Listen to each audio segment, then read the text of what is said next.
Hello everyone, welcome back to my channel Easy Biology with me. So in my further videos, we have been discussing about courtship behavior, or it can be also called as sexual behavior or mating behavior. So I have taken the example of arachnids. Okay, so in case of arachnids, I have discussed about spiders and scorpions, right? So in my today's video, I'll be discussing about courtship behavior in case of amphibians. Okay, I'll just take the example of frogs and toads over here, because here we have a specialized form of communication in them, that is called as acoustic communication. Okay, so I'll further tell you about this. So amphibians are basically known as the first the first daring animals to have a transition from aquatic form to the terrestrial form, right? So these are the first daring animals in the mode of evolution who have dared to come out of the water and sustain their life in case of terrestrial form. Okay, that's why they have a dual mode of life. Okay, and that is called as amphibious. Amphi means dual, bias means having mode of life. So they have dual mode of life, and on the basis of the dual mode of habit or habitat, they are called as amphibians, right? So here I will be taking the example of frogs and toads, because first verbal communication in case of vertebrates arise in case of amphibians, that is frogs and toads. Okay, so verbal communications are nothing but these are in the mode of sounds. Okay, and that kind of verbal communication in case of frogs and toads is called as acoustic communication. Okay, acoustic communication is the one in which one individual animal communicates with the other individual animal just by the mode of certain sounds. Okay, and this particular mode of communication wherein an organism communicates with the individual of the same species with the mode of certain sound is called as acoustic communication. Okay, so here like I have told you, we are discussing about courtship behavior in case of frogs and toads, right? So courtship behavior in case of frogs is very interesting, because first thing is they have the vocal or the acoustic communication, which is well defined for the first time only in case of vertebrates by the frogs. Okay, that's why it makes them very special. Okay, other thing is that the vocal communication which is found in case of frogs is very fascinating, because I'll be further telling you that there are certain the basic thing is you have to know the differentiation of the male and a female frog. Okay, the one in the first picture which you see here, the vocal sacs of the frog, that is called as a male frog, because males always have a well developed vocal sacs, wherein in case of female it is been not that well developed, and that's why the first picture we can see that is a male frog, right? So the second picture which you can see over here, that is called as amplexus position in case of frogs. Okay, that is called as amplexus, and in case of amplexus you can see that one frog is always on the abdominal portion of the other frog, right? So the frog which is on the upper side of the other frog is called as the male frog, and the lower portion we see, that is called as the female frog. Okay, the upper in case of amplexus, the frog which is on the abdomen of the individual, that is called as male, and the one who is at the down, that is called as female. Okay, that is during amplexus. If you find it very difficult to spot them, then the frog which is tiny or smaller, that is called as male frog comparably, and the frog which is larger, that is called as female frog. Okay, and the other differentiation is that the nuptial pad. Okay, I'll just show you. So in this first picture you can see that the frogs usually in their forelimb have 4 digits. Okay, and of this 4 digits, the first digit has the nuptial pad, or it might be also called as sexual pads. Okay, and presence of nuptial pad defines that these are the male individuals, right?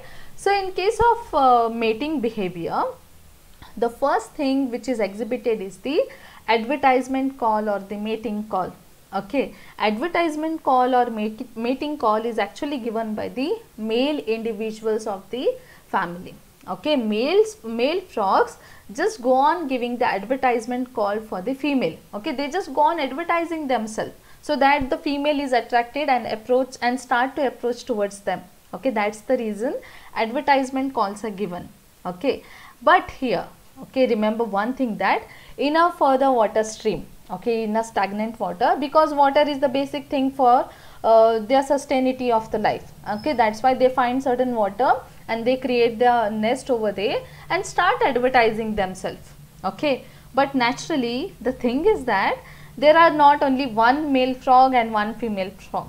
Okay, just for an example, just imagine that if this is a water stream and if there are 5 individual frogs, if there are 5 frogs and one individual female frog, then obviously there is a fight over the female, right? Everyone wants the female to fertilize with her, right? Because just to continue their progeny. If not, their progeny has been lost and they are unsuccessful in the mode of evolution. That's the reason, to be successful in life, they fight over each other for the female. Okay, so when the advertisement call is given, the males start defining their territory. Okay, that's the reason the males start fighting with each other, like this is my territory, you stay away from this, and this is my own territory, you stay away from this. This is how the fight arises in case of males, and the resultant of the fight might be wrestling, headbutting or biting. Okay, the result of this fight is the injury of the other individual. Okay, that's why the one individual who is stronger enough, that gains the success and he is able to reproduce with the female. Okay, so this is how advertisement call goes on. The next thing is reciprocal call. Okay, reciprocal, by the name you can say that the reciprocal calls are always given by the females. Okay, whenever male tries to advertise himself, there is a female who is listening to the auditory calls by the male. Okay, and if she is interested, she just reciprocates that male by the reciprocal call. Okay, this means that both are agreeing with each other to fertilize. Okay, this is the thing which happens. Okay, and then when the female arrives towards the male, okay, if there is a male over here and female listening to the advertisement call, and she gives the reciprocal call and comes and approaches the male, then what the male does is, looking after the female, he guides the female towards his territory, okay, towards his nest which he has constructed, and then soon after guiding the female, if the female is totally agreeing to him, he is just very happy and tries to jump around the female. Okay, jumping around the female exhibits one thing, that he is very stronger enough. Okay, or else he is very stronger enough, and in other case he is just defining his own territory and he is advertising himself for the female in very firmly. Okay, that's the reason he guides the female to the area where he is trying to breed with her. And the other thing is, whenever he is happy that he has got a female, he just tries to jump around the female so that she is very much attracted towards him. Okay, and when the attraction completes, after guiding the female towards his territory, he just takes the amplexus. Okay, amplexus is nothing but it is a kind of reproductive behavior in which the male humps on the back of the female, and with the help of nuptial pad, okay, you can see the thickness, okay, that is called as nuptial pad. With the help of nuptial pad, he clasps the female into her abdomen. Okay, he holds the female very firmly and pushes the abdomen inside so that the ovas are released from the ovaries. Okay, as soon as the ovas are released, the ovas move out of the body and are just ejaculated into the water, that is, eggs are laid into the water on which the male later comes and leaves his semen over them. Okay, this is how external fertilization takes place in case of frogs. Okay, so like I have told you, I will be just telling you in detail about acoustic calls. So this is from a journal of 1985 publication, wherein we have seen different calls which are exhibited by the frogs. Okay, one thing is mating or the advertisement call, which I have told you, it is been exhibited by the male individuals, right? Male tries to advertise himself before the reproduction starts, and that's why it is been called as mating or the advertisement call. Okay, so here mating or advertisement call pitch varies. Okay, it might be of lower pitch or it might be of higher pitch, but remember one thing, that the higher pitch voice are always preferred than the lower pitched voice. Okay, and then is the territorial call. Okay, like I have given the example that if there are 2 to 4 males and there is only one female, they are starting the fight in themselves to define their own territories and to mate with the female. Okay, that is called as territorial call. And third is release call.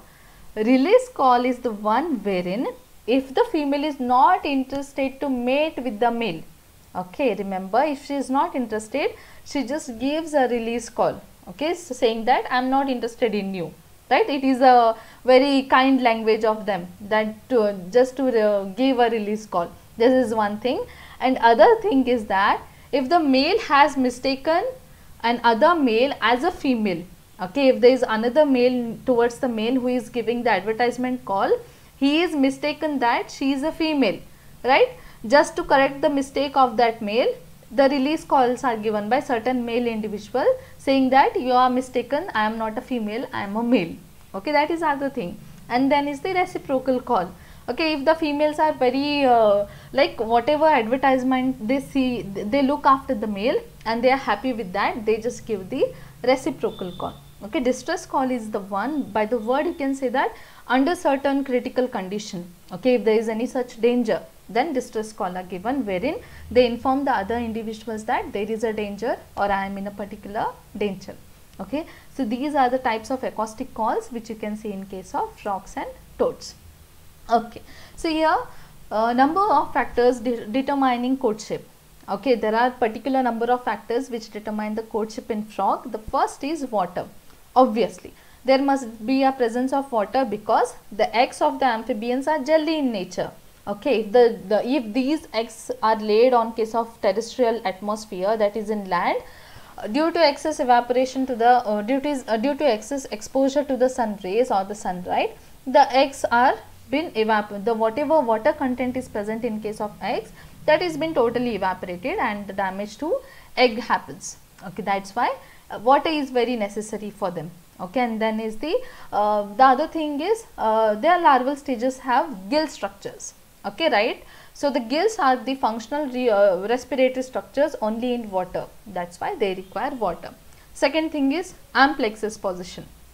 Okay, so so all the males have to hold the female very firmly so that their ovas are released from the ovaries, and this happens only due to amplexus position. Color and size.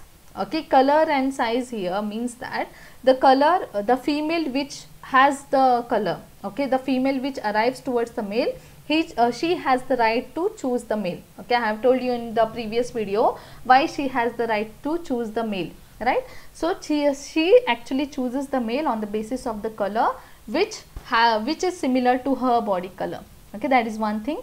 And the size is given the preference by the male. Okay, males are the ones such that they need much larger sized female. Okay, so I'll tell you then in fourth point what happens is, like I have told you, there is an obsession among the males to have larger females. So there exists lack of discernment. Okay, lack of discernment is that lack of judgment. Okay, they cannot judge that is a female or that is a false object. Okay, they are sometimes such a foolish that in having an obsession over size, they just go and have the amplexus on the certain stones, okay, certain larger size stones. So this one determines that they have the false reproductive ability. Okay, that's why the obsession for the size also leads to lack of discernment. Okay, and then fifth is the full moon time. Okay, it is actually said that frogs actually try to mate during the full moon period. Okay, this is because that a lot of dangers can be eliminated. Okay, because the bright moon can lead them to the successful territory and can lead females towards the male, and that's why many of the dangers are been just taken out during the full moon time. That's why they prefer full moon period. Okay, so here thank you for watching the entire video, and if you have liked my video, just hit the like button, and please don't forget to subscribe to my channel. And then if you are if you feel that it is a very good video, just try to share with your friends. Okay, Thank you all.